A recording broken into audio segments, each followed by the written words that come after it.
Zee 24 तास एक पाऊल पुढे। महाराष्ट्राचा एक मुलगा म्हणून मला असं वाटतं की ही परिस्थिती चिंताजनक आहे। जो प्रदेश लेखकांचा, वैज्ञानिकांचा, विचारवंतांचा, राजकारणी कार्यकर्त्यांचा म्हणून मानला जात होता, उद्योजकांचा सुद्धा, तिथे अशी अधोगती व्हावी हे काही पटत नाही मनाला आणि याच्यावर तातडीने काहीतरी उपाययोजना केली पाहिजे। शासन जागं झालं पाहिजे। तुम्ही जे म्हणालात की एक प्रश्न तुम्ही विचारलाय की शासनाने वाऱ्यावर सोडलंय का, तर असं एक होऊ शकतं की वाऱ्यावर सोडलंय असं जसं होऊ शकतं तसं जास्त लाड चाललेत असंही होऊ शकतं। फार लाड केल्याने मुलगा बिघडतो, तेव्हा दोन्ही शक्यता आहेत। वाऱ्यावर सोडलंय असं एकदम मी म्हणणार नाही, पण कदाचित जरा लाड जास्त चाललेत असंही झालेलं असेल, असं आपलं एक तुमच्या पद्धतीने मी एक सांगतो। सर, तुम्ही खूप चॅरिटेबल व्ह्यू घेताय का? आम्ही आमच्या संपूर्ण निवेदनामध्ये महाराष्ट्र हा संपूर्णपणे बिहारच्या मागे असं म्हणलेलं नाही। फक्त वाचनाच्या बाबतीत जे अतिशय कळीचा मुद्दा आहे शिक्षणामधला, त्याच्यामध्ये मागे असं आम्ही म्हटलेलं आहे।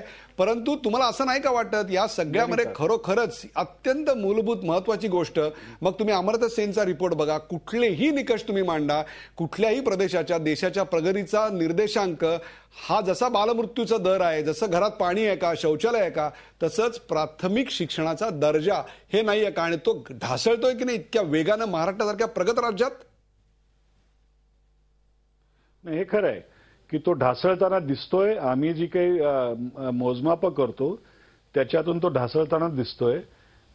या रिपोर्टमध्ये आणखीन एक गोष्ट जी घडताना दिसते आहे की एकीकडे आपलं शहरीकरण फार मोठ्या प्रमाणावर चाललेलं आहे आणि शहरातून मोठ्या प्रमाणावर खासगी शाळांच्या मध्ये अनुदानित असल्या तरी त्याच्यामध्ये जाण्याचा एक कल तर पूर्वीपासून होता। म्हणजे अनुदानित शाळा मोठ्या प्रमाणावर महाराष्ट्रात 5वी नंतरच्या आहेतच, पण आता जे दिसतंय ते असं की गेल्या 5 वर्षांमध्ये प्राथमिक शाळा ज्या साधारणतः जिल्हा परिषद किंवा मनपाच्या होत्या, तिथे सुद्धा प्राथमिक शाळांमध्ये जाण्याचं प्रमाण दुप्पट झालं। जवळजवळ 14% आसपास आता गेलंय आणि ती गती गेल्या 2 वर्षात वाढली आहे।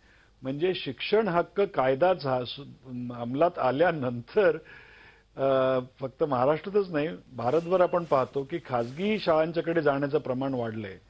हे नेमकं असं पॅराडॉक्सिकल आहे। आणि दुसरीकडनं शिक्षणाचा किंवा जे काही आम्ही वाचन, लेखन, गणिताच्या ज्या काही आम्ही चाचण्या करतो त्याच्यावरून असं दिसतं की त्याच्यावर देशभर ते ढासळायला लागले आणि महाराष्ट्रामध्ये ढासळण्याचं प्रमाण खूपच आहे। आपले जे शेजारी आहेत आंध्र प्रदेश, कर्नाटका, यामध्ये असं ढासळलेलं दिसत नाही। तिथे काहीतरी असं घडलेलं आहे गेली 2-3 वर्ष की ज्याच्यानी एका मर्यादेवर ते स्थित आहेत, त्यांची प्रगती झालेली नाही, पण त्यांची अधोगती होताना आपल्याला दिसत नाही। पण महाराष्ट्रात मात्र ही अधोगती अगदी सहजपणे दिसणारी आहे।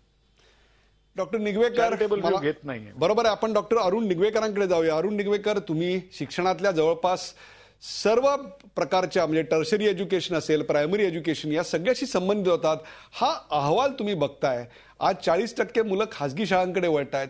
एक प्रकारे जो महाराष्ट्राच्या शालेय शिक्षणाचा कणा होता, तो प्राथमिक शिक्षण जे आपल्याकडे जिल्हा परिषदेच्या, ग्रामपंचायतीच्या किंवा इतर अनेक शाळांमधून दिलं जात होतं महानगरपालिकेच्या, तो कणा कुठेतरी तुटताना दिसतोय। तुमची पहिली प्रतिक्रिया या प्रथमच्या रिपोर्टवर काय आहे मला सांगा।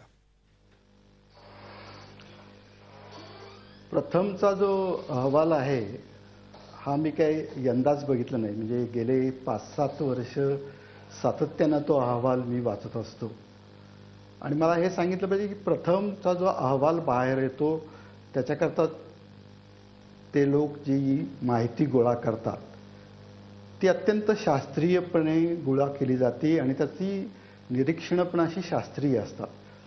त्याकडे प्रथमचा अहवाल हा निश्चितपणे आपण एक चांगला अहवाल असतो आणि त्याच्याकडे वेगळ्या दृष्टीनं बघण्याची गरज आहे।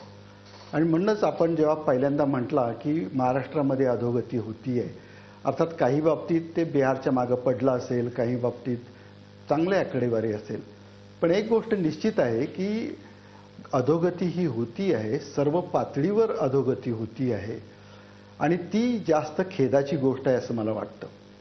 याचं कारण 2-3 आहेत। एक तर म्हणजे प्राथमिक शिक्षा अभियान आपण राबवत आहोत त्यानंतर माध्यमिक शिक्षा अभियान तेही आता राबवायला सुरुवात झाली. त्याच्यानंतर शिक्षणाचा अधिकार हा आता आलेला आहे. आणि हे सगळं घडत असताना प्राथमिक शिक्षण जो संपूर्ण शिक्षणाचा महत्त्वाचा पाया आहे, कारण प्राथमिक शिक्षणातूनच माध्यमिक शिक्षणात मुलं जातात आणि तिथून पुढं उच्च शिक्षणामध्ये मुलं जातात. आता ही जी अशी एक शिडी आहे, तिथंच जर पाया आमचा कच्चा राहिला तर पुढं त्याचा नक्की परिणाम होणार आहे. आणि महाराष्ट्रामध्ये हे होणं, कारण महाराष्ट्र हे प्रगतीशील झी 24 तास एक पाऊल पुढे.